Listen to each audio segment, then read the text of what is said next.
Is Bring a Trailer over?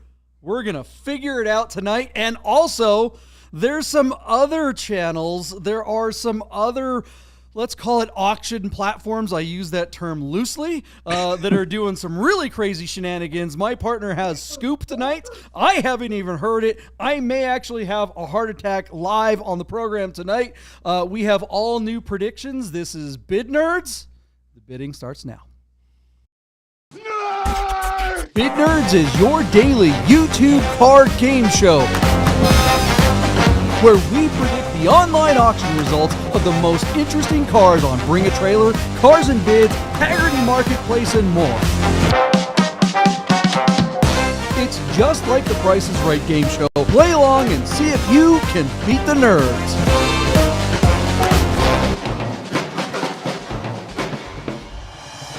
Boom! Here it is. We are live. Welcome to a brand new episode of Bird Nerds. My name is JP. I am live in the Romeo studio in downtown Las Vegas in the Container Park, along with my partner Michael Deeb in San Francisco. How are you tonight, Michael Deeb? Happy Mother's Day out there to the nerd herd. Had a great day, JP. My daughter and I went and put donuts and coffee in bed for my wife. Then we went to the beach and had lunch together. And all of that in time to come back home and do this show. God bless my wife. She let me celebrate her and still have my show. So this is a very good day. Awesome. Well, before we get into predictions and talking about all the platforms and stuff, we've got third nerds all around. We have like two third nerds. Is that like a fourth nerd? The fourth doesn't rhyme with nerd. So in studio tonight with me right across the room, we have Vegas. Look, this guy he's kind of like Las Vegas royalty. Andy Stahl in the room. He is, what award? You just won a prestigious award in Las Vegas. What was that? Tell us about it. It was the Citizen of the Month for Las Vegas. What? What? What did you do? We volunteer a lot and we're very active in the community and whatnot. And so they said, and I don't have so many speeding tickets that ruled me out of it. But they have a day that was set up as Andy and Lindsay Stahl Day, and we're citizens of the month. And so I think I pulled some strings and got on the show. Boom! Did you get the key to the city, or at least the key to the back door of the Sphere? Or what did they give you for that? They let me use the councilwoman's restroom. That's about it. Don't ask what he did with it. Speaking of someone who is known notorious. I mean, boy, you've won awards right there, Derek. We've got Derek Whitacre on the program tonight from Los Angeles. You're the citizen of LA, right? I'm what? You're the citizen of the month in LA, right? Every month. Every month. Yeah. That's because you pay for the entire like everyone on the city council's, salary is probably paid by all the speeding tickets that you and Magnus get. All right, welcome to the show. Still not enough for them to fix the effing roads, but Well, yeah, they don't spend the money they get from the roads on the roads, do they? I don't know where they spend it. Honestly, Aspen. I don't know where any of it goes. Bozeman, Newsom, Montana. Dinners for Gavin Newsom in helicopters and hookers and blow, I'm sure. Welcome to the show, Derek Whitacre. We're going to have some fun tonight. Andy, it's great to have Andy on the show. We talked about his car on the last episode. If you are new to the show, what we do here is we find the most interesting cars from Bring a Trailer, Cars and Bids, PCAR Market, Hagerty Marketplace, and more. We talk about those most interesting cars listings, and then we make predictions to what we think will happen as a result of those listings. And Andy's car was one of those listings on the last episode. So we're going to talk about the results of his in a second. But before we do, we wanted to give a shout out to our good friends at Gaudin Porsche and Gaudin Classic of Las Vegas. If you are searching for a classic Porsche, they are the best place in the world to go. Give them a call if you need parts for a car that you already have. They can get you hooked up. Gaudin Classic of Las Vegas, as well as I'm looking at my watch. I wore a fine Swiss watch tonight, so I knew what the heck time it was to get the show. I think that's why the show is actually started on time. Our good friend Anthony Vieira from Our Smiths is the guy to go to when you need your fine Swiss watch repaired, serviced, or if you just want a new fine Swiss watch, give our friends at Our Smiths a call. Anthony is hanging out in the Nerd Herd right now, so you can talk to him while you're watching the show. You can shop for a watch and watch Bid Nerds at the very same time. And of course, shout out to all our great friends in the Nerd Herd. Thanks for hanging out, you guys. We are excited about doing the show because of you guys. If you're hanging out in there, make sure you hit that thumbs up for us. That will help the algorithm get more shows, get more Nerd Herd members in here while we're doing it. So let's go. Let's get to the show. We have some predictions that we made on the last episode. But Michael Deep, you had something you wanted to bring up before we got to the predictions. So just a quick story, JP, if I may. Apology to the guests on the show. This is a little unorthodox. We don't normally open like this. But something very interesting is going down as we speak. JP, if you could pull up the 1994 Porsche 964 Speedster that is currently on PCAR market. Can do. All right. Okay, cool. So previously, in the previous itineration of the show, we once had my friend Justin Jurgens, who owns British sports cars in San Luis Obispo, as a repair shop, and he sells some cars. We had him on as a guest, as a third nerd. Some of the Nerd Herd may remember Justin being on the show. We've actually covered a couple of cars that Justin has sold through his shop. And Justin came across this car. It's a one-owner, 14,000-mile original paint 911 Speedster, 964 Speedster. Beautiful car. Really nice. This car will clean up really, really well. It was, I think it belonged to somebody who lived in either San Luis Obispo or Santa Barbara. Justin kind of has the Central Coast on lockdown. Justin got the car, and I've been talking to him about possibly listing it on Hagerty Marketplace with me. But as we were going down to Air and Water, me and Yuri and Sahan actually drove down to San Luis Obispo, said hi to Justin, and I got a chance to check out this car in person, to see it and touch it in real time. And then Justin recommended a place we go have lunch, and then we said our goodbyes and head on down to Air and Water and hung out with the gang from Vegas. Really, really good time. So Yuri and Sahan know the car. So in another story, we helped Sebastian Hassel, a friend of ours from San Francisco, when he was listing his M491 M470 all-white turbo look coupe. And that car wound up selling post-auction to another friend of ours named Frank Amoroso. So Sebastian has been in the market for a car, and Sebastian came to me with this 964. And I said, hey, Sebastian, I know the car and I know the seller. And he's like, can you hook me up? I was like, yeah. I put in a good word with Justin that Sebastian was interested in the car. And yesterday, JP, Sebastian drove to San Luis Obispo and bought this car. Wow. That's pretty darn awesome. So he's not a Cabrio phobe. Okay. No. But it's still on. But it's still listed on PCAR Market. It was never authorized to be listed on PCAR Market. Sebastian sent me a text late last night and he goes, so I bought the Speedster. And I've been trying to get a hold of Justin Jurgens all day, which I did just before the show. And I was like, how come this car is still on PCAR Market? He goes, it's on PCAR Market? And I was like, bro, you got $65,000 in 4 days to go. And he goes, I never authorized it with them. I just sent them some pictures. And I was like, oh my gosh. Oh, wait till JP hears this. They listed the car without a contract. Justin Jurgens is claiming he never signed a contract. Sebastian Hassel is now, because he bought the car, wants to know what the reserve is. and all I couldn't, as a hairdresser with gossip, I just couldn't wait to tell my friend. I'm like, oh my God, wait till JP hears about this show. So JP, although we're not bidding on this car because technically it's already sold, it is still available. I send it over to you. There is a car on PCAR Market that you can bid on, but you cannot buy. Or can you? How does this work? My friend? Is that a new high watermark for the shenanigans of anything we've ever seen since we've been doing this hoopla of a show for 3.5 years? Is that take the cake should we send them a basket of fruit and say, way to go, guys, you really knocked it out of the park on Mother's Day? Oh man, that is absolutely incredible. I don't know. Hold on a second here. We're in the middle of the show right now. I think we're in the container park right now, and people are coming in, going, "Hey, how's it going?" They're doing a show in there. Okay, yeah, this is so PCAR market. This is peak PCAR market. Yeah. Okay. So look, here's the thing: if he doesn't have a contract with him, he's probably had phone conversations with him. So he did. He sent them the photos.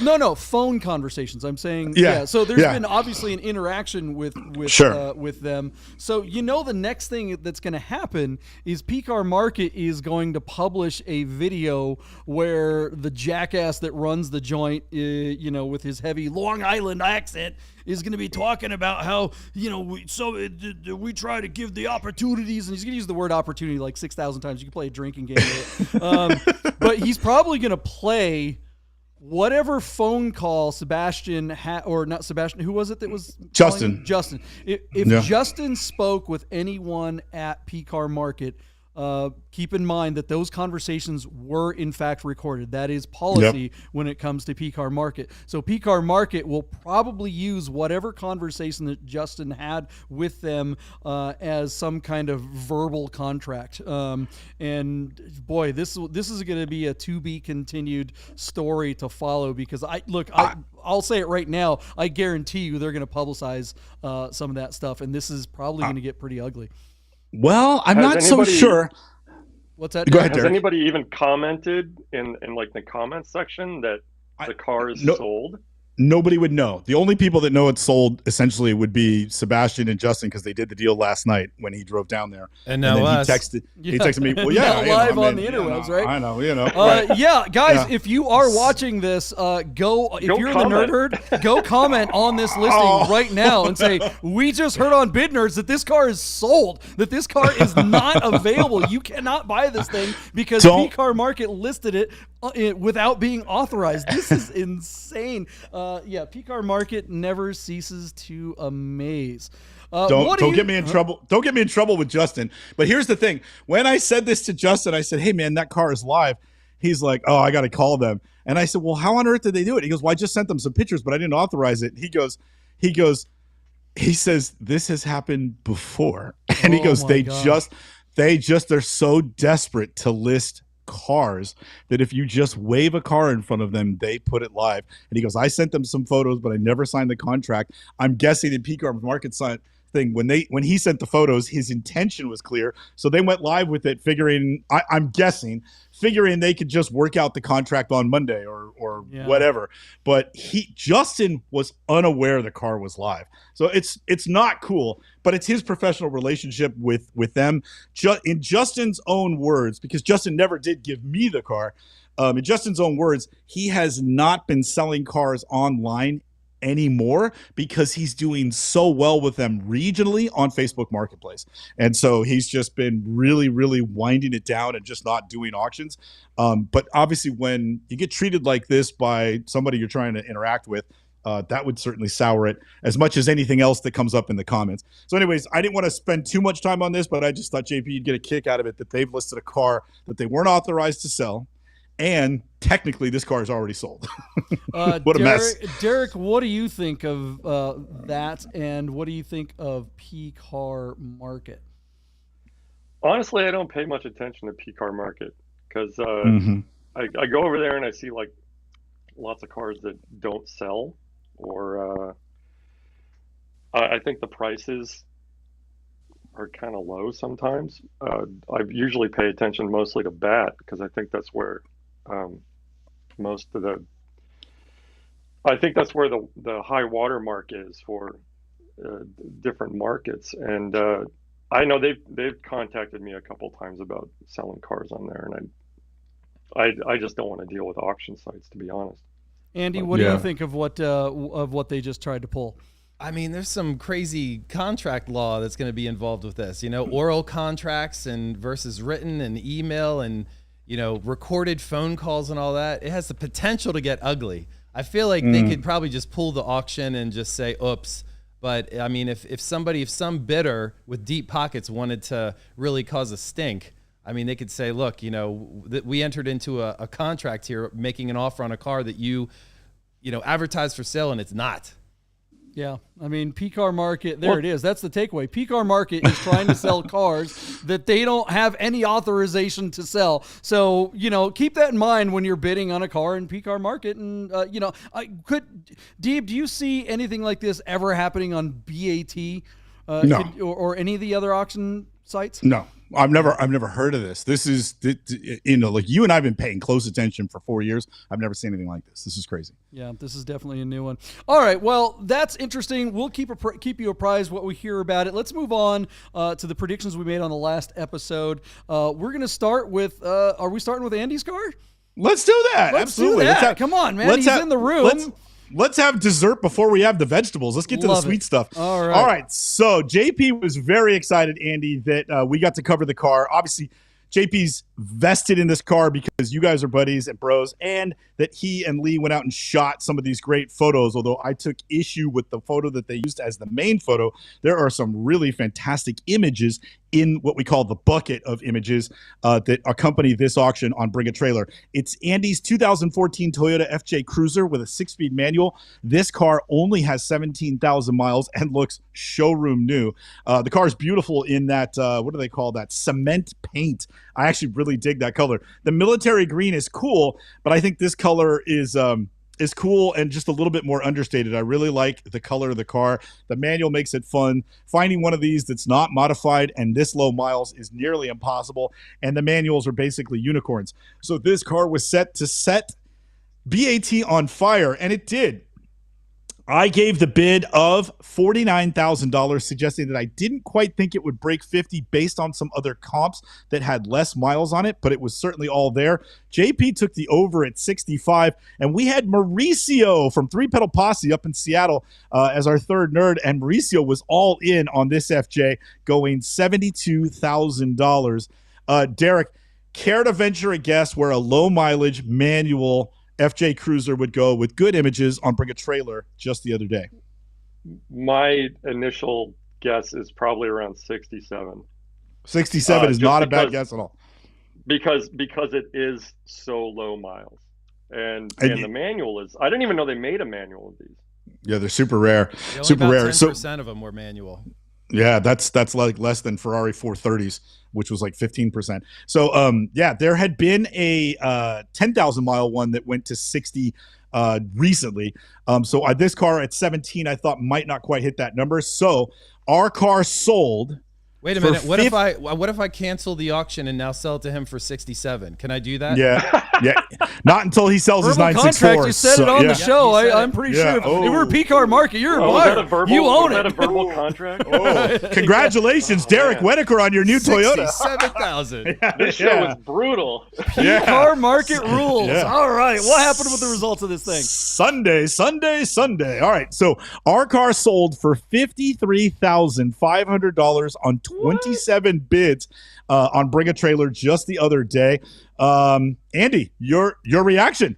I was happy with that. There was one that had similar mileage. It was an automatic that sold last November, December. That was my number one comparable sale at 52. So I wanted to crest 52 with the 6-speed manual, and we did. So I couldn't be happier. I mean, the photos that JP and his crew took, you can see them, and they're just stunning. And it sells the car. I mean, I did everything. I think we did everything right. They took phenomenal photos. I showed up at the auction. I answered extra questions. I clarified a couple things. It said there was an extra sale that there wasn't, and I showed documentation to prove that. So I really think that this team came together and did everything right to get this car sold for top dollar. Yeah, I am happy for Andy and the result, but I do think that I think that Saturday is it's always risky to have a weekend close. And, we're not competing with NFL or anything like that this time of year, but I think that, the amount of people that are monitoring what's going on the auction sites on a weekend is really hit and miss. I really thought this thing was going to go into the 60s. And that wasn't just because Andy's a buddy and, we were representing the car and taking pictures and stuff like that. I really thought, I said it on the last episode. What do you get from Toyota brand new for $60,000? I mean, they have nothing there's not a car that they sell that I would give them $60,000 for. You know, I would way rather have this FJ Cruiser for 60 or 70 or even more. I mean, that's not a verbal contract, Andy. Don't hold me to it. But you know, I do think that Toyota doesn't make anything like this, and hardly anyone in the world makes anything like this anymore. And so I think if this car had closed on a Wednesday or a Thursday, I think that it probably would have brought you know, closer to the number that I was that I was predicting. What do you think of that, Andy? I mean, yeah, I would have loved a couple extra dollars for sure. But when it all comes down to it, the buyer is solid. He's purchasing it for a second home in Arizona. He's purchased and sold, I think this is his third or fourth car on Bring a Trailer. Nice. In talking with him on Saturday, he used to have an R8. He used to have a TJ, which I'm an R8 guy. And he used to have a TJ. So everything kind of came together for this. And again, I'm very happy with the results. Nice. You know, once well again, done. pictures sell cars, man. You know, making sure you have all of that content up there for everyone really, really helps. And we're going to look at some listings later when we make predictions today on some of the new ones. Whew, man, we've seen some bad listings. So it'll be interesting to kind of juxtapose those back to back. Yeah, all right. When do we look at some cars I can make fun of? It's coming. All the time. It's coming, yeah. All the time. Congratulations, Andy. Good job. You got anything special you're going to get? What do you get next? Well, remember we were trying to figure out what I can get that's going to haul stuff and be fun to drive, and you threw out a G-Wagon. I threw out a Macan GTS. What I've been researching for the past day or so is a Cayenne diesel. Now we're talking. All right. Oh, I got one of those. Yeah. I got one of those. I've put almost 100,000 miles on mine. It is the best car ever. It's such a good car. You can't go wrong with a Cayenne diesel. Don't get one of those. All right, there it is. You got you got the devil on one shoulder and you got the angel on the other. Which one is which? I think everyone knows. All right, let's get to the next car. What else did we make a prediction on last episode? All right, JP, let's jump back to the 2012 Lexus LFA. Our car is on Bring a Trailer as a premium listing. It was located in Sheridan, Colorado, and this is number 468 of just 500 LFAs produced. Our car had only 2,300 miles and looked incredible in the whitest white paint with a mostly black with red accent leather interior. This is a really good-looking car, and LFAs have been breaking the bank. Basic LFAs now are creeping up to $1 million, depending on just how low the miles are on that particular LFA. They are starting to bring 2 commas. And Nürburgrings are now being advertised for over $1.5 million.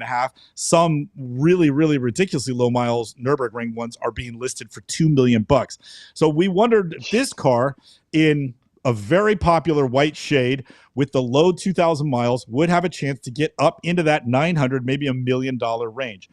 So I started the bidding at $950,000. JP took the under at just $930,000. And Mauricio from Three Pedal Posse, who was our third nerd, he guessed $1.1 million. Andy, you're in studio. Let's start with you. We'll go in alphabetical order. Andy, what do you think about this low mileage white LFA in Colorado? What do you think would have happened on BAT as a premium listing, which means this car probably ran for 11 or 12 days, giving it that much more exposure? So I remember my bid, it was $959, because remember we had that great conversation about how this is the Porsche 959 of Lexus. Right. And so that triggered my number. That was my number. I said it reminded me, in the Bid Nerds comments, I said it reminded me of like the NSX, because it was like throw all the money at it, make us a supercar. And they did, and this is what they came out with. So it kind of reminded me of the NSX story. But, yeah, mine was $959. All right. And, Derek, what do you think this would have happened for this LFA the other day on BAT? Probably around low 900. I'm guessing around 930. 930? Okay, very good. Very good. 930, yeah. But it didn't sell. Yeah. Oh, very good. No sale at 930. So Derek is partially right. Our car got to $791,000 where it failed to sell on just 14 bids. JP, I throw it right back to you. You've been talking about the market. You've been talking about how maybe there are fewer buyers for these kinds of crazy cars. 14 bids is not a lot of action, especially when you consider how long it ran. read the tea leaves for us and tell us what you see. You know, we started off the show by asking the question, is bring a trailer over? And if you're looking at the results of this car and past results from not that long ago, I think you could come to the conclusion that maybe BAT might be struggling here. But that said, I don't really think this is a BAT thing. I think there still are opportunities to sell and get big money for interesting cars. I think the fact is that this car isn't as interesting as everyone makes it out to be. Calling this thing a 959 is absolutely rubbish. I love you, Mauricio, but this is just a really nice car. There's nothing translated from this car into the Lexus, Lexus sphere. You know, when Porsche built the 959, every single Porsche made after that had some element from the 959. It trickled down to all the other vehicles. This thing is just a show. It's just a, I don't know. It's like a concept car that they sold for a bunch of money. It's neat. It's nice, but it's not on anyone's list. If you ask most people, okay, you got a dream car, the $1 million vehicle that you want to add to your collection, there's 10 other cars before this one. Anyone even remembers that this freaking car exists. Derek, what do you think of that result? I think that the LFA sells only for the sound of its engine. I think it's a very unattractive car. It's kind of boring and it's got weird, ugly lines to it. And I don't think it's got like the crazy demand that everybody thinks, or not everybody, but some people think that it does. Maybe in another 10 years or so it will, but $1 million for it, I just think that's outrageous that they're getting that at all.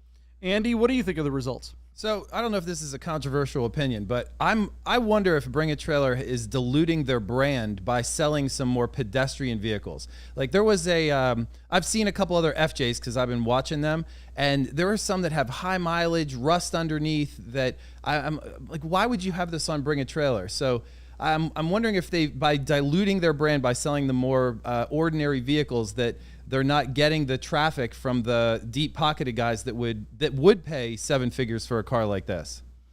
Hop in there. Go ahead. No, go ahead. I'll refute that. The same week that this car failed to sell at $791, they sold a Bugatti Chiron for $3.1 million. I mean, that car just closed like 2 days ago. So they still do have the big money watchers. But I do like Andy's take that they are diluting the brand. JP, I sent you a listing earlier this week. They're selling a neon sign for like a man cave that's like get a cocktail, but it had nothing to do with cars. It was not automotive themed, yet they're marketing it as man cave stuff for the car guy. And I said to JP, when I sent it over, I said, signs that the end is near, because if this is what they're doing, if they're saying yes to this crap, then they're going to lose not even like the buyers for these cars like an LFA or a 959 or a Bugatti Chiron or a FJ Cruiser, but they're going to lose the sellers too. They're going to go somewhere else. Look what happened to PCAR Market selling all the luggage and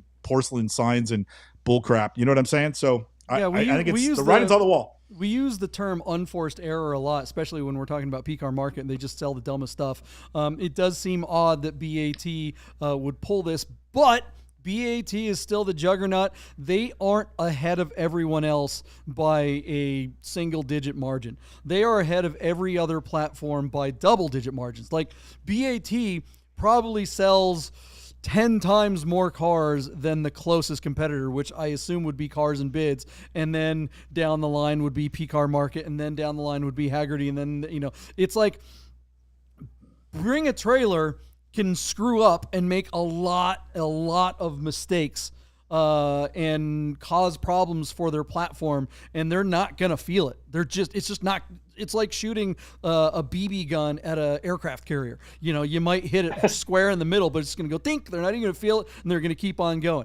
I think BAT, I think they're just basically going, all right, somebody wants to sell something on here. The eyeballs are still coming. I don't think it's turning anyone off. I think people are talking about it, but they don't care because they still are going to bring a trailer to find the car that they want. And where else are you going to find an LFA? I mean, I know this car didn't sell, but I think that's just because people don't want LFAs as much as people think. I think this car is exactly is the result of the craziness that happened a couple of years ago when everyone went nuts, when everyone said, okay, we've got all this extra money and the feds are printing all the dough and money was cheap and every exotic car, everything that could be potentially collectible got bought up for crazy high numbers, and there just aren't very many of these. So it's unlike, CGTs and Singers and stuff.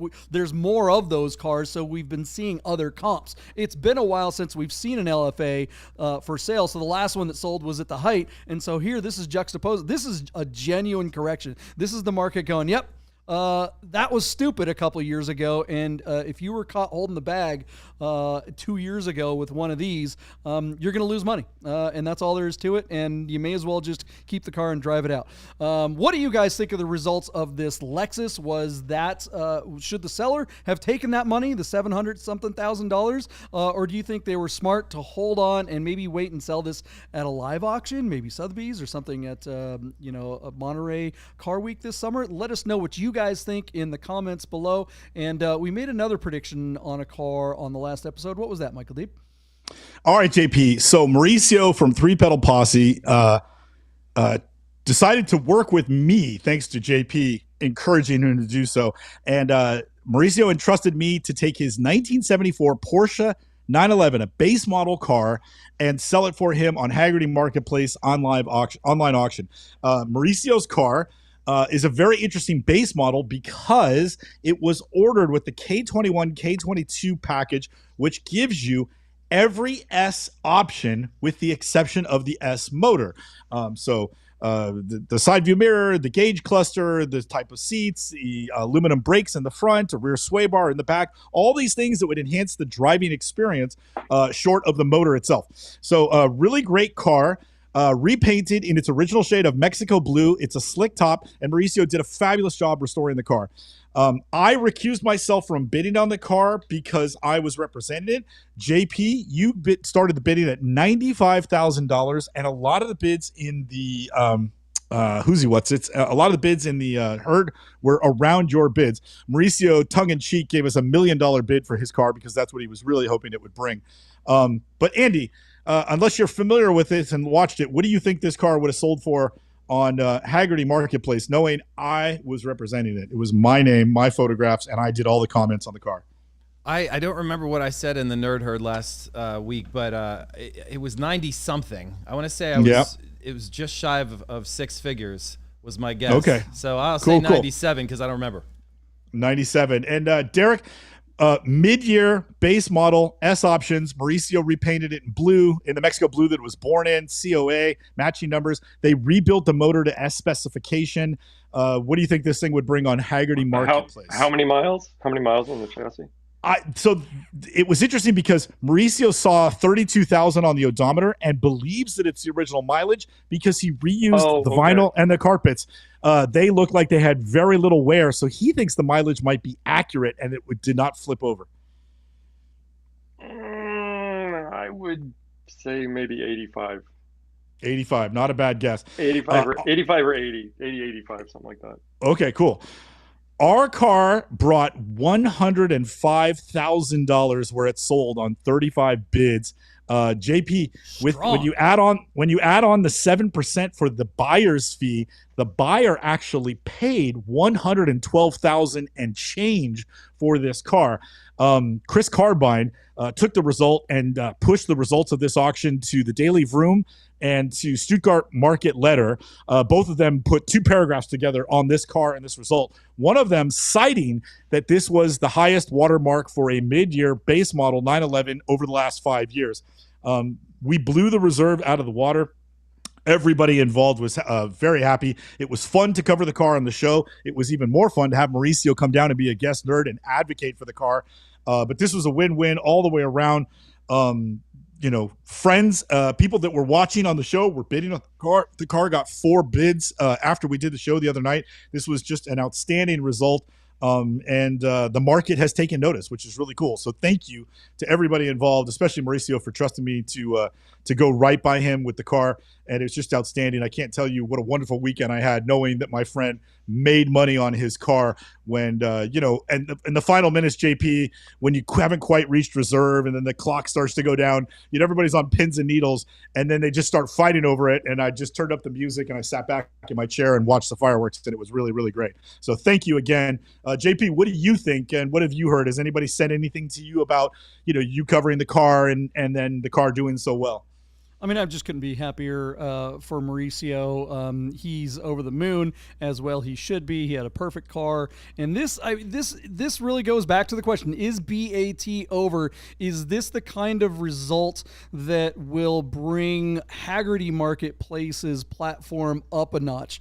We certainly, like I just said in the previous segment, that BAT can make a lot of mistakes because they are still by a huge margin the biggest game in town, but Hagerty Marketplace is a significantly and fundamentally different platform than all of the other ones. And I think that that's the one problem that Hagerty Marketplace has, is that they don't make that very clear. Hagerty Marketplace is not a dating service like all of the other platforms are. When you win an auction on BAT or any of the other ones, all that happens is the platform takes your money, they take your buyer's fee via your credit card, and then they give your contact information to the seller, and it's up to the two of you, sans the platform, to consummate the deal, to make the transaction, to do it. Right. Whereas Hagerty Marketplace there's a lot more service involved. And, Mauricio had mentioned in a comment earlier that he thinks that BAT's service level has gone down, and ergo the quality of ads has gone down. I tend to disagree. I think that the quality of listings has gone down, but their service has always been shit.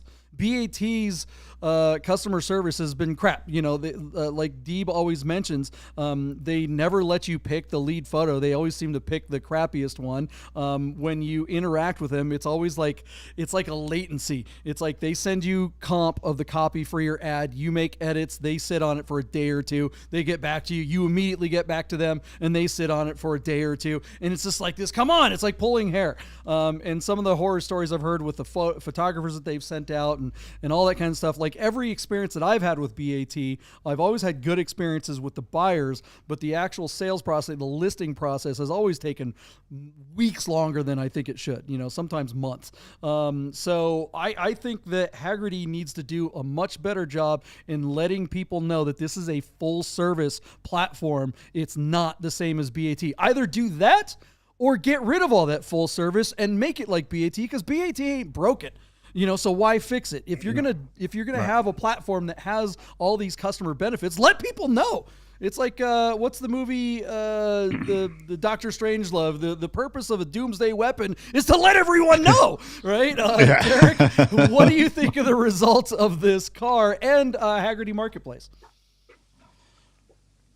I'm shocked. I'm shocked that a mid-year would go for that much. But I mean, it's nothing against the car itself. It's just the mid-years are usually considerably cheaper. True.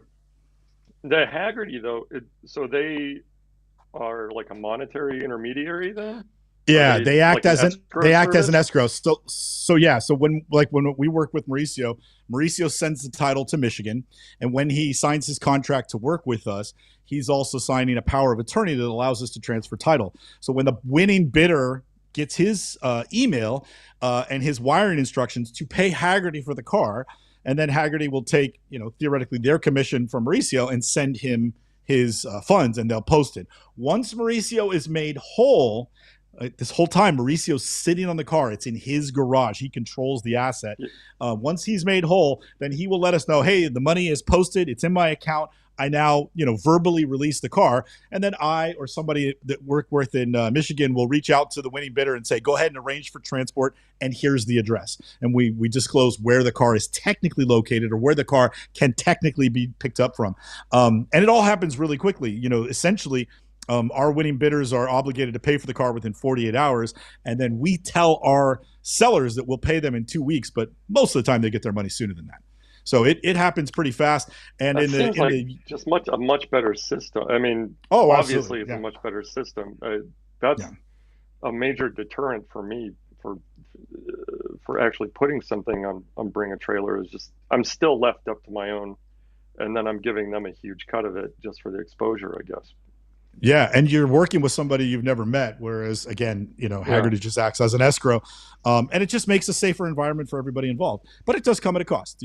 There's buyers and sellers fees are different than the structure of their competitors. It's a little bit more, Right. but you get peace of mind for it. And so for some people, that works. Andy, you just sold a car on BAT. What do you think of the difference between your experience with BAT and Hagerty? I know you haven't sold a car with Hagerty yet, but would that appeal to you? Or if you were going to list another car, which way would you go? I'm very interested in the Hagerty business model. I've been a customer of theirs. My Corrado now for almost 20 years has been insured through them, and I've had a bunch of other cars. I have 3 right now insured through them, so I have a good brand relationship. So I'm very interested for the next car that I inevitably have on one of these auction sites to find out how Hagerty's business model works. Well, and if you guys want to learn more about that, you can talk to my good friend and partner, Michael Deeb, right over there. He's the goofy guy in the yellow hoodie. Don't let that kind of make you worried about, look, he's a solid fella despite his fashion sense, says the guy in a Hawaiian shirt. All right. What do you guys think of the result of that fabulously Mexican blue mid-year 911? Was that well bought? Was that all the money in the world? Would BAT have gotten more for it? Let us know what you guys think. There's the big question. Or is BAT over, like my partner suggests? All right, for the record, hold on. Hagerty is not paying us for this. Just to be clear, go ahead, Deep. Sorry, I wanted to make sure that was very clear. Somebody call Mauricio and tell him JP said he left money on the table by not going to BAT. Yeah. Well, I said, good job, Mauricio. You should have taken it to BAT. I'm just saying, maybe it's true. I'm asking the you instigator. Sometimes I'm pretty sure my partner does a bunch of those, what are those, chewable edibles or something like that before we get on, because I'm not sure what he's laughing about. Let us know what you guys think in the comments below. There are somewhere around 50 people in the Nerd Herd right now watching. Hit that thumbs up. We should have at least 50 thumbs up buttons right now. So come on, guys, help us out. Let's get some more people in the herd. We are going to take a quick break, and we will be right back with brand new predictions. It's going to be awesome. See you in a second, guys. Hey, guys, I got to tell you about our friends Gaudin Porsche of Las Vegas and Gaudin Classic. If you're looking for a new Porsche or a classic, you got to call our friend Steve at Gaudin, this guy. Save yourself the hassle of screwing around with all the auctions like we always talk about, and just talk to Steve. He'll find you the classic Porsche you're looking for. Gaudin Porsche of Las Vegas. If you don't subscribe to Bid Nerds on YouTube right now, I'm going to shoot this 997. If you said, wait, that's a 996, you're a nerd. So subscribe to the new YouTube channel, Bid Nerds. Get those nerds! Hey guys, you're probably looking at your watch and wondering if Bid Nerds will ever end. So you better talk to our friends at Our Smiths to make sure your Rolex, Tag Heuer, AP, or any fine timepiece is in tip-top shape. Our Smiths, fine Swiss repair. All right, welcome back, everyone. Did you go pee? Did you get a shot? This show is way more entertaining if you are drunk. Ask me how I know. I wish I had a shot. I could use one. Welcome back, Nerd Herd. You guys, have you hit the thumbs up button yet? Let's do it. Come on, guys. Let's get some more thumbs up. I'm seeing them go up left and right. It is time for new predictions. Shout out to our friends in the Nerd Herd. Anthony's there. It looks like we got Sergeant Tom. My good friend Leaf is hanging out. Ben. Mauricio is hanging out. Randy B. Chris Carbine. If I didn't mention you, there's too many to list. Thank you so much. Yuri's on there. Yuri's hanging out. Yuri's hanging out. Peter George is hanging out. I guess Peter George is on. Yeah, look at that. What's up, Peter? Yeah. Fantastic. Is New Zealand hanging out here? Ross is hanging out. Yeah, dude, we got everybody. So this is a good time tonight. Thanks for hanging out and spending your Sunday evening with us. This is the show where we play The Price is Right with cars on Bring a Trailer. Is BAT over? We just saw some pretty shocking results on a couple ends of the spectrum, and we compare that to Hagerty, probably one of the best results ever. In the previous segment, we talked about a mid-year car that was probably the highest number for a mid-year car maybe ever that wasn't an MFI or a super special car, and then we saw that LFA kind of crash by hundreds of thousands of dollars lower than the nearest comp, and then we saw an FJ Cruiser that used to be owned by our good friend Andy in studio. studio. Hello. Still hanging out. We saw a great result with his car. So I don't know. Is BAT over? We're going to make some predictions on cars right now, most of them on BAT. What's the first car on the list? And will this car help us figure out if BAT's done? Let's do it. All right, JP. What we're talking about tonight is a 1992 Alfa Romeo Spider. Our car is showing just 10,000 miles out of Orlando, Florida, and looks beautiful in verde inglese paint. Basically, it looks like British racing green. What I saw when I saw the picture of this car was a 1992, sort of like the last iteration of the bodywork and style for the Alfa Romeo Spider before they stopped construction. This is a car that came into existence in like 1966 as the Duetto with a 1600cc motor. But today's cars are supposed to have 15-inch wheels, and this car is showing like a GTA style wheel that I've never seen anybody put on the car before, and I just thought that looked really, really cool. As I dug deeper, this car is an alumni on BAT. Having stayed with its original owner until April of 2023, where the car changed hands. That owner then sold the car in November of 2023 on Bring a Trailer. At that time, the car was listed out of Ohio, and it had just 8,000 miles in the odometer, and it brought $35,500 as snow was beginning to fall. That's an interesting result for that deep into the fall, in my opinion, JP. The car is now back on Bring a Trailer, and in the process, the owner, the current owner, the person who bought it in November, has converted the air conditioning to R134. They did a ECU tune, like a chip in the car. They did LED lights. They put new red Koni shock absorbers and the aforementioned 15-inch max light. So these are aluminum lookalikes to the original 14-inch magnesium style GTA wheels, and I think it looks great. There's also a black Nardi with a wooden rim, ordinarily I don't out of context, I don't think I like the wheel, but the wheel looks really good on the car, and I just think the whole thing comes together nicely. I just say there's some really tasteful upgrades to this car, and of course, you guys know I'm a huge Italian car fan, so this thing just sort of does it for me. I would never think that I would want an Italian car in British racing green, but this car's got a look that's unique. There's some nice things that enhance the driving experience, and with the low miles, this is a pretty collectible car. So the question is, has the market softened over the winter and into the spring that this guy's going to get not only the $35,000 he's got in it, but arguably the $5,000 or $10,000 he just spent on the car to enhance it? That's the question, JP.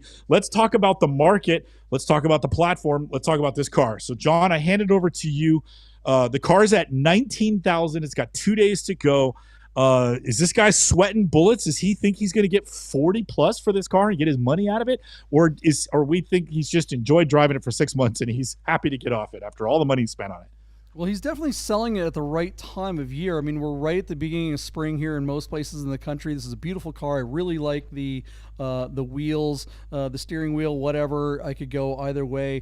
This is a beautiful car. And it's the best version of one of these, short of maybe the boat tail like your dad had that you let me borrow when I come and visit you in San Francisco. It's all yours. Yeah, I love that car. And I really want one of these. I had one when I got married. I had a white one, and I've been, and that was a very long time ago. I'd like to get one for my wife. I want a white one. This one is definitely one that I would consider with those wheels and the color. To the big money, I don't know. We've seen 30,000 plus for Spiders in the past. I don't think that we're going to see that again for quite a while. This is not a car that is super collectible. There's not tons of people that want these. Let me actually rephrase that. There are a lot of people that want these, but there's not a ton of people that will pay much money for them because they've been classically inexpensive for a long time. They've always been, I feel like, a really good value for the money. But as soon as you start spending 30 grand, you start getting a lot better options. This is a car that's going to have Italian maintenance. Derek, what do you think of this car? This is a car that's kind of your color, right? Yeah. Have you ever driven one of these, color? Derek? Yeah, your 964 is kind of this color. Kind of. Oh, it's a slate gray metallic. It's greenish grayish green. I've driven these before and I hated it. Other than that, they're fine. That's it. That's your point. They're fine. Yeah. It's a good take. They never get that much money, and I think probably when was it? When did it sell last time? In November of 23. So really just like 6 months ago. I'm guessing. Well, we're not. We're No, not. we're not the money. Yet. Yeah, We're yeah. not at numbers yet. Yeah, we'll just set giving you up opinions better on than cars. that. Okay. Yeah. Andy, We'll what do set you you up think of this better. car? It just reminds me of an eccentric college professor's car. I don't know. It's just something with the elbow patches. Yeah, yes, use a tweed, there you right? go. Yeah, tweed jacket and elbow patches and all that. I'm with you, Andy. I've never driven one. I mean, it looks like for the guy who wants this particular Alfa this age, kind of like JP. Yeah, more power to him. It's not going to end up in my garage though. That Dillard's parking lot is really selling it. All right, now what do we think it's going to bring, Deep? All right, JP. So here's the deal. Again, our car traded hands on Bring a Trailer in November. So 11/15/23 for $35,500. And that was on 29 bids. Good action. Our car is currently sitting at $19,500 on 14 bids, and it's got 2 days left to close. JP, reading the tea leaves, this guy's in this car 35, 37, transport to wherever it was from, maybe another grand. He's in it almost 40, and he spent like $8,000 on it. This guy's in this car at least $45,000.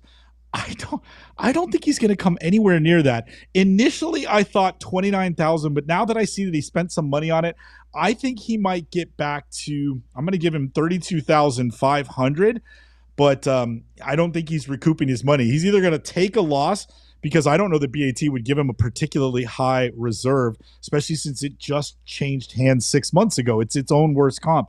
So I think this guy's in trouble, John. I don't think this is going to be a happy closing for our seller. What do you think?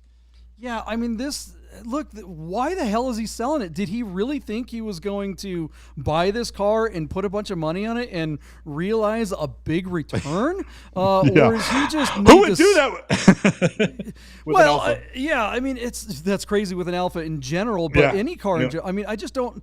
There's no comps to support this. The white one that Pit Stop sold in your neighborhood just a couple of months ago was way nicer than this one. I think it had more miles, but I don't know what this guy must need money. And that's why I think it does have a shot at selling. Otherwise, I'd say FTS. What was your number?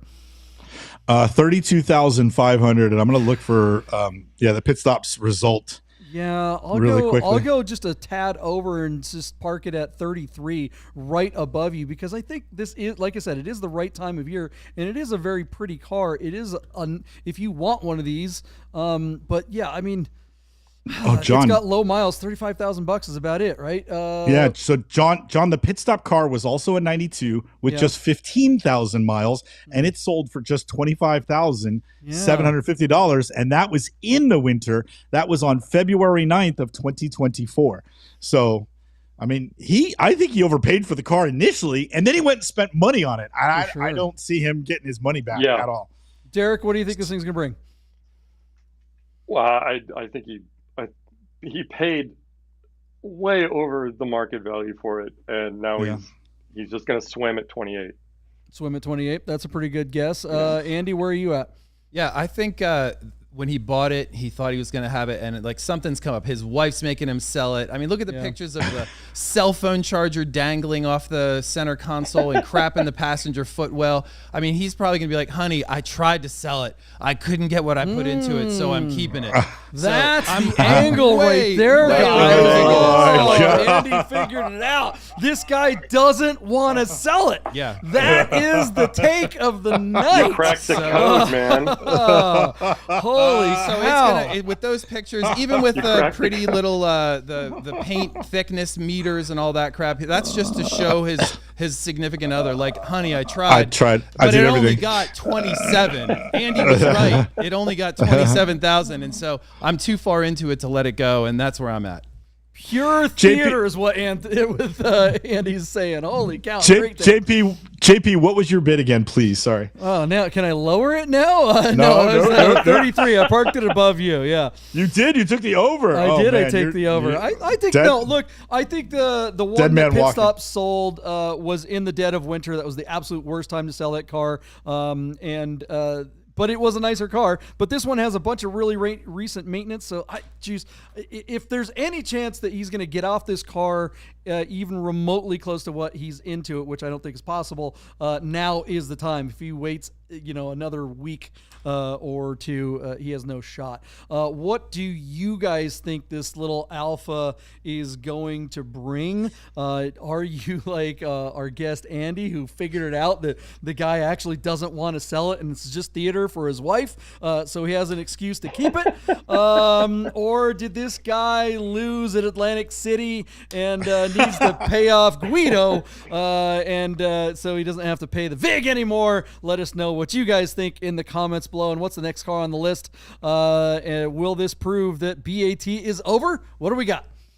All right, JP. I selected for us a car for you, a 2013 Porsche 911 Carrera Cabriolet 7-speed manual. This is a basic Carrera, not an S. It's a 2-wheel drive, and it's got fair mileage. JP, 70,000 miles. Our car is located in Las Vegas, Nevada, at Nash Motor Cars. Have you heard of Nash? I haven't. I was looking for him earlier. Oh, no, sorry. I'm sorry. I'm saying it wrong. Nahas Motor Cars. Nahas Motor Cars. Nahas Motor Cars in Las Vegas. Yeah. God bless you. But JP, our car is triple black. It's got a nice set of silver, looks like 19-inch, maybe 20-inch wheels. Good looking car. That 3.4 is good for like 350 horsepower. I mean, what more do you want? This car will go. I think this would be a fantastic little driving car for somebody with a slightly high miles. It might be affordable.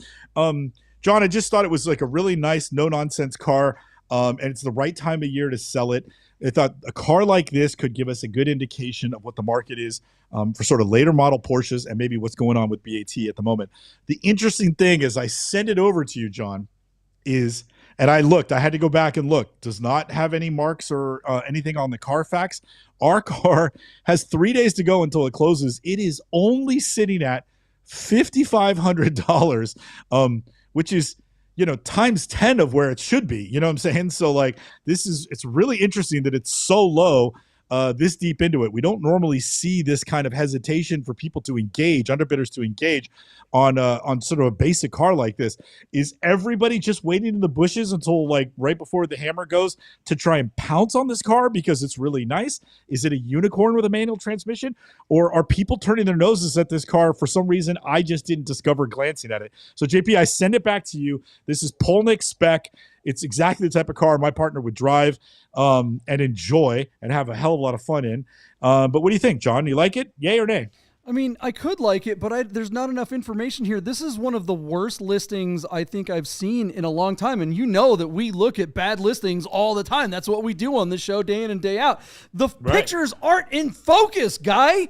And look, I don't really blame the seller. The seller's just a dumb idiot. What do they know? They're a car dealership. You'd think they'd know how to take a picture of a damn car. But this goes along with the theme tonight of Is BAT Over? How are their quality control people, the person who's in charge of this listing, the liaison, if you will, between BAT and the customer, it's their job to make sure that the customer is providing the right content and the right photos. We just saw our good friend Andy here in studio get the real big money for his FJ Cruiser because, well, his photos were at least in focus. Like, you can't even see any, like, you can't see the options button. I can't tell if this has a sport button or not, because that's one thing that's really important on these 991.1 cars.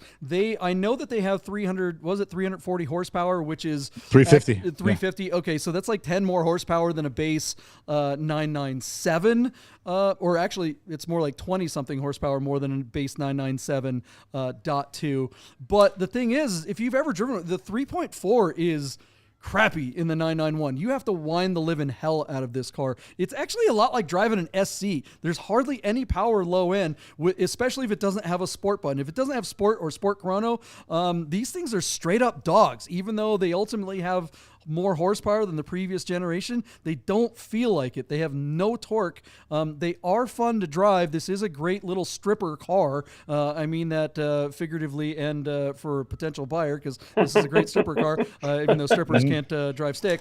Look, you're right, Deeb. This is a car I should like, but this seller is a moron. They're also selling an R8 right now, which is also a car that Andy and I really like, a black on black one, Spider, but same kind of listing. It's like, it's all out of focus. Dude, what the hell? Why is BAT letting this listing happen? Andy, what do you think is going on? I'm shocked they let him use these photos. Right? When I sold that R8 2-3 years ago on Bring a Trailer, I sent photos in and they said, can you do a little better? And so I did a little better. They actually gave me a listing and said, use this as an example, as a template for your photos.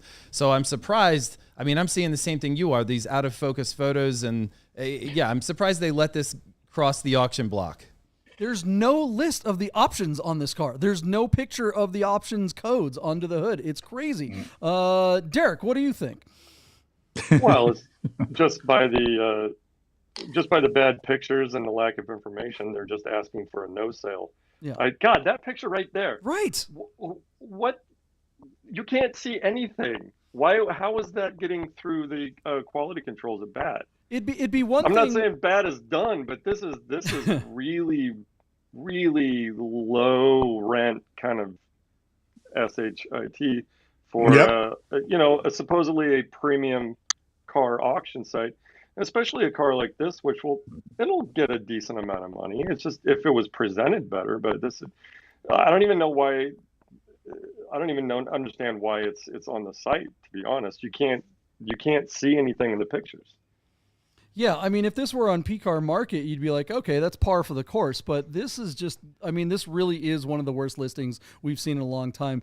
Well, they're like Craigslist pictures from like 10 years ago. Right. That kind of quality. Yeah. Facebook Marketplace type stuff. Deeb is what? Let's just be honest. Like, what's this car going to fail to sell at? Because is there any chance this car gets over the line? So it's so weird, John. Like this should be on paper. This should be close to a $60,000 car. I mean, reading the tea leaves, it looks like it's barely going to break 30. I do think some people will come around because, again, it's fair miles and it's manual. I would think that would get some engagement. But, John, it's also worth noting there's only been 11 comments in the last 4 days, and yours is one of them. Yeah. Did you see what it was? So, I mean, this is on life support. For sake of argument, it's only got 3,000 views. I mean, really, nobody's noticing it. So, John, again, our car is sitting at just $5,500 on 2 bids, and it closes in 3 days. My initial reaction was like just looking at the car and kind of like, getting a sense of it. I thought that this car would bring $53,000.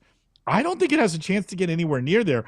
I'm going to give you $38,000 just to be weird, and say that it fails to sell at $38,000. Like, even if they're trying to fire sale this car, it should bring 50, like 49 or 50, and I don't think it's going to break 40. So, John, 38,000 is my bid to you. Where you at?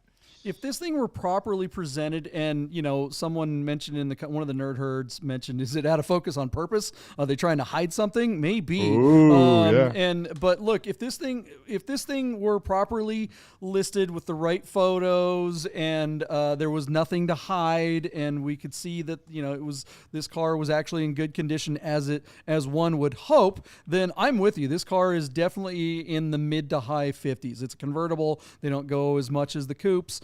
And as much as I like a convertible, I'm the first person to admit that obviously the coupes are going to get more money.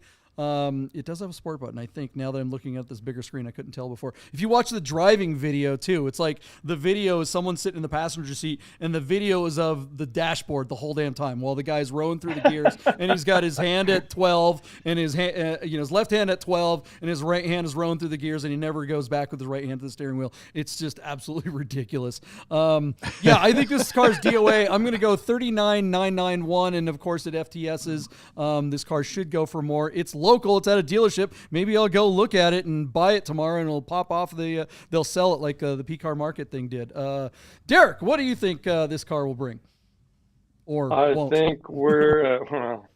I'm wondering, is it like was it a formal rental car or something? They'd have to disclose Is that. there a reason? Would they? Oh, they would? Yeah. Oh, okay. Yes. Not if it was yes. Turoed. No, not if it was Turoed. Not if it was Turoed. If it was Turoed. How many miles does this thing have on it again? No. 70. 70. Yeah.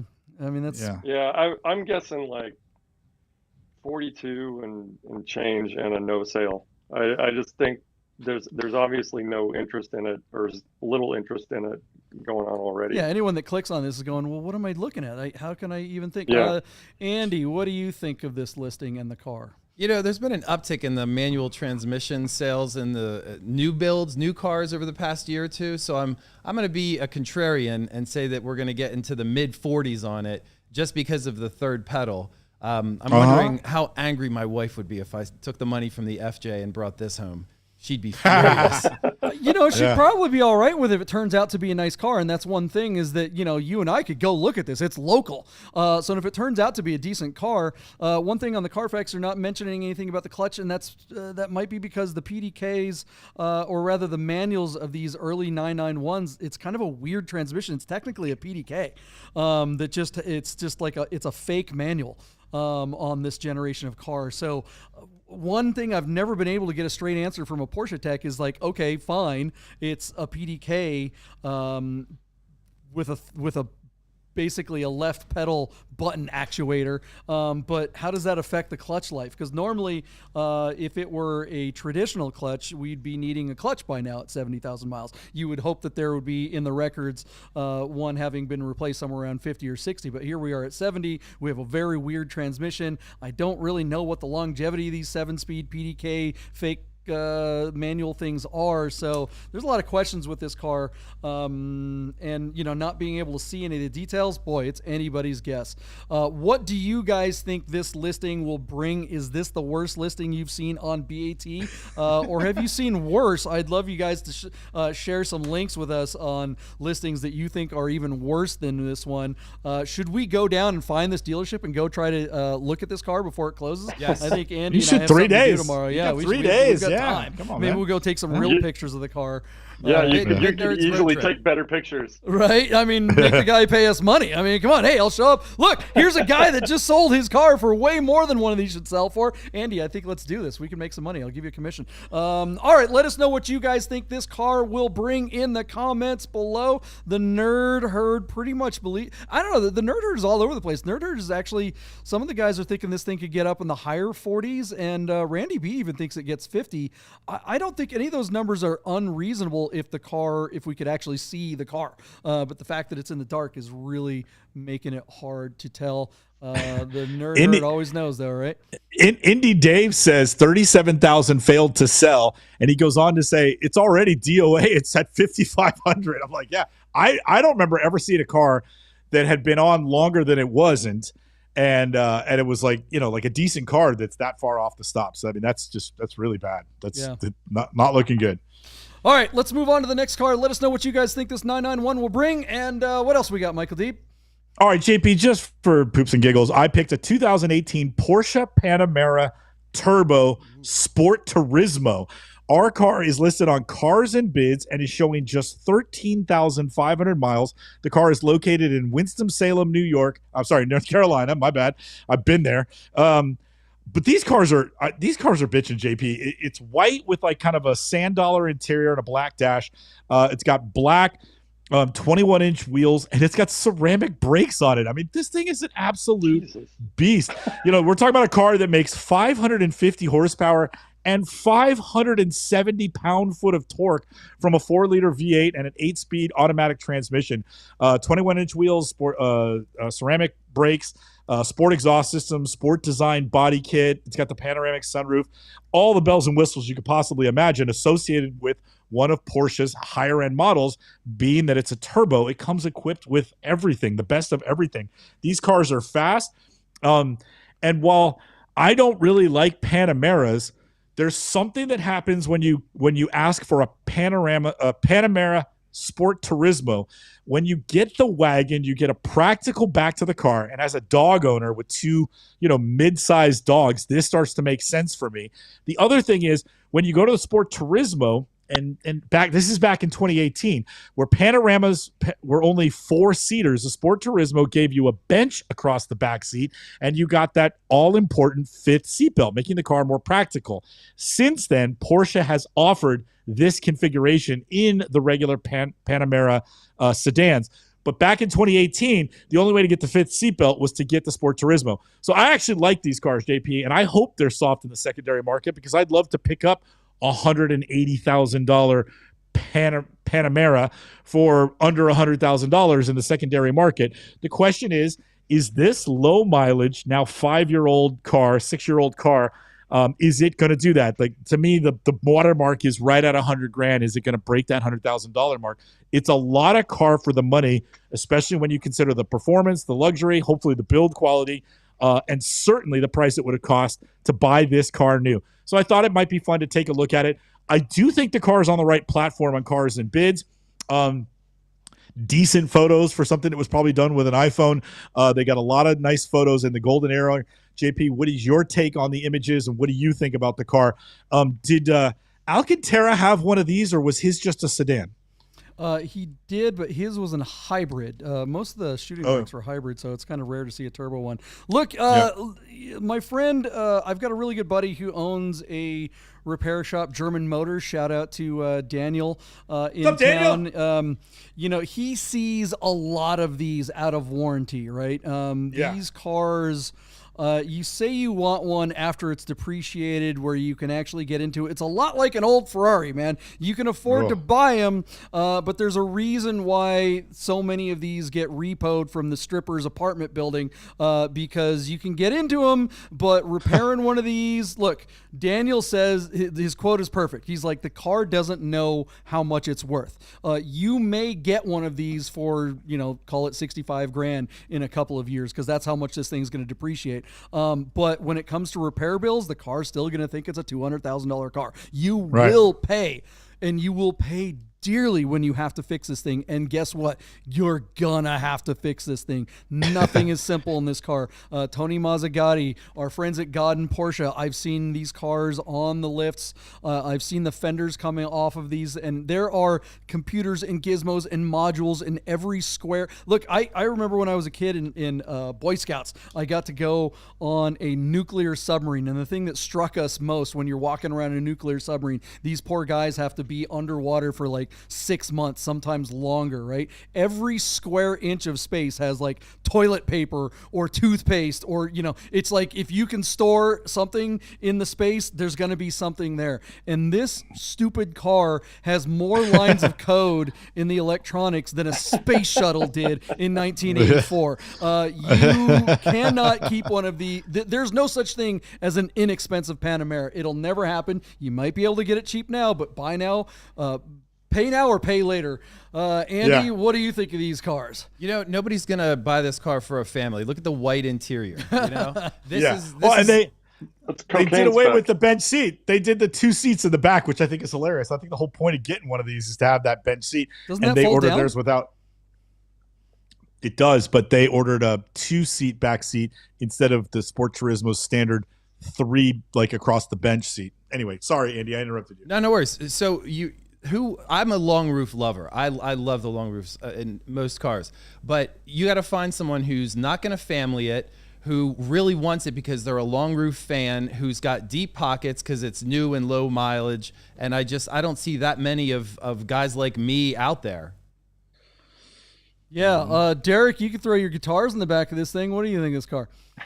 Stripper glitter. That's all I can think of this. I like the cocaine spec. I like the long roof. That's always been one of my favorites of these. And I think it's a very cool car that nobody in their right mind should buy, because it will put them into the poorhouse. This coming from the guy who is known on the interwebs for owning stupid car, trademark TM.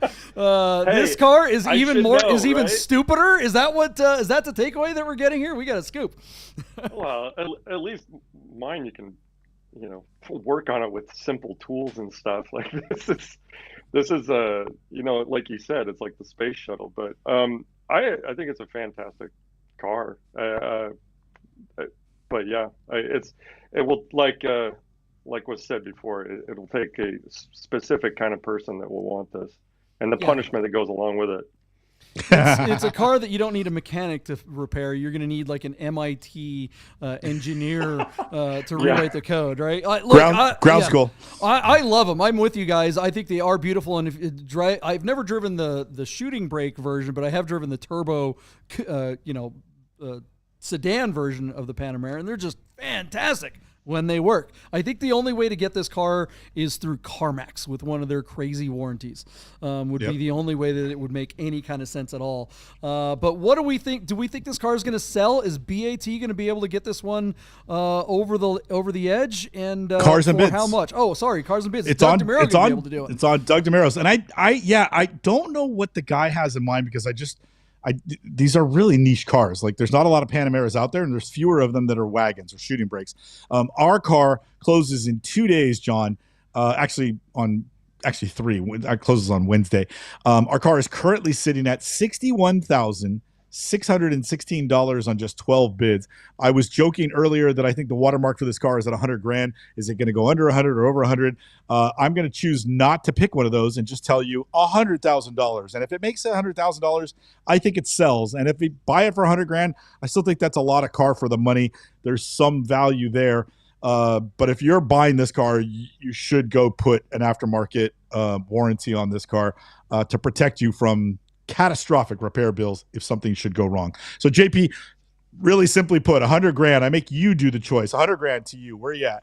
Over, under, right? That's a good question. Yeah. What are these? What's the number? Like, like a 911, 997, 95, 971. 971. Well, there you go. 99,971 is my bid, and I send it off to Andy. What do you think? I'm gonna go about 90 because like I said, a white interior in this thing. I mean, it's such a niche car. You have to have just the right guy that wants that bright white interior and the white exterior and the turbo and the long roof. And there's just not enough buyers out there for this that are going to spend 6 figures for it. So 90. Is that buyer more likely to be hanging out with Doug DeMuro or on PCAR Market or on BAT? Derek, what do you think? I'm thinking about 92. 92. That's about. Everybody's taking the under. I mean, actually, there's part of me wants to say like in the 80s, but I think it'll get into the 90s, and then stop there. Yeah, the spread's pretty wide in the nerd herd. We've got Peter George coming as low as 72, and I think the high bid in the herd is it 95 from Kevin, or maybe there's a higher one in there.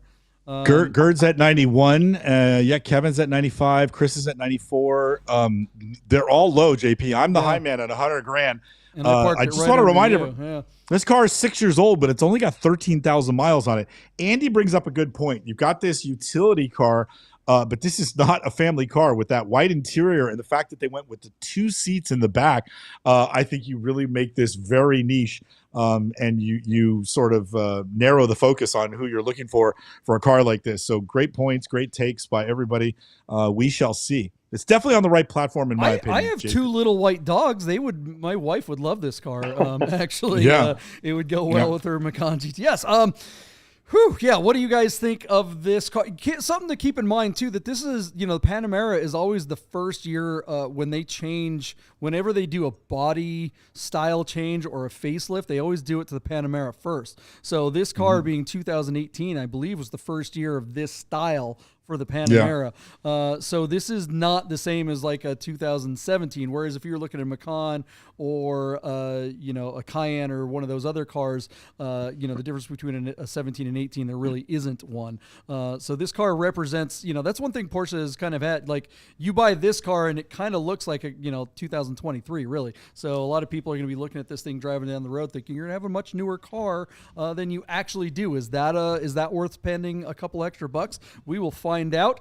Can Doug DeMuro get this car? Can he fill that shooting brake full of cash, or is it going to have to be full of crack to make that sale? Let us know what you guys think in the comments below. And is that all the cars, Michael? Deep? Is that what That's it. That's it. Go home. The show's over. That's it. Oh my gosh, we're done. Derek Whitacre giving us the scoop at the beginning before we actually got on the show.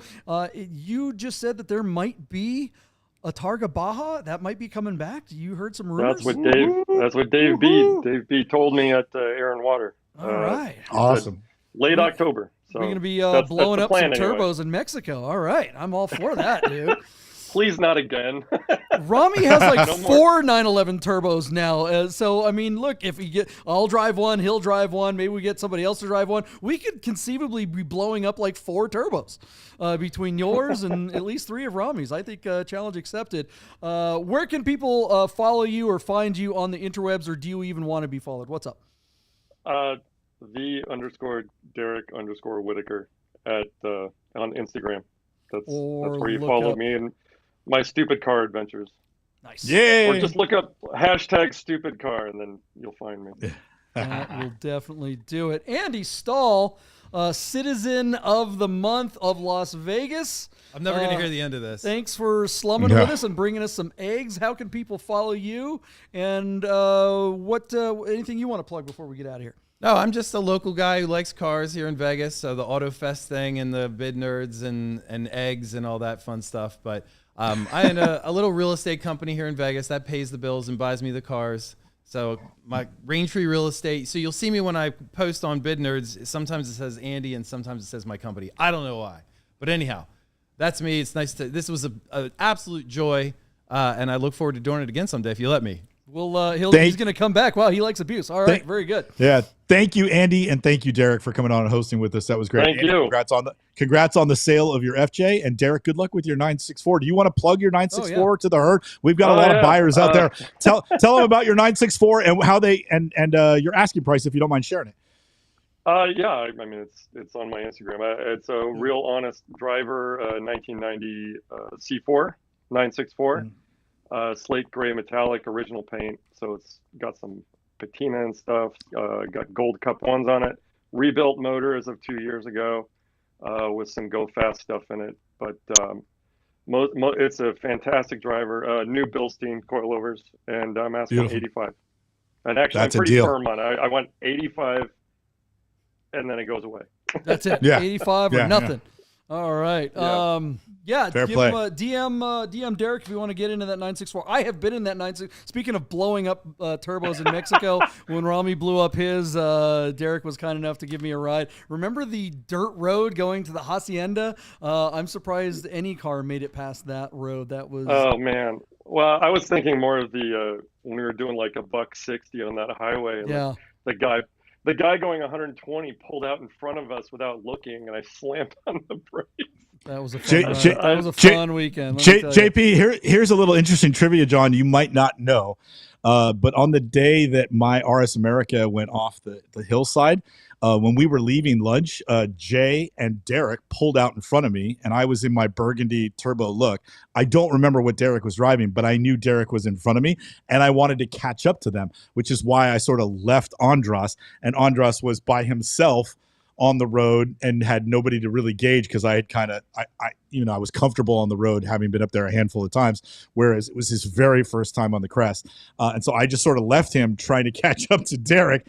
And I saw the guys turn right. Jay and Derek turned right to go down Upper Pongo, whatever it's called. Upper Big Tahunga, yeah. Thank you. I turned right there and I stopped at the right because I didn't want Andras to miss me, and the next car to come up was you, John, and I was like, where the fuck is Andras? And of course the rest is history. But I was trying to you don't know this, Derek, but that was the 964. Yeah, and I was just trying to catch up with you guys. I was like, oh, these guys, they go, like, this will be fun. I'll go try to keep up with them. And I left my friend, and he lost control of the car, which is terrible. Takeaway of this story is if you drive with Michael Deeb, he will try to kill you. Bye. Oh my God.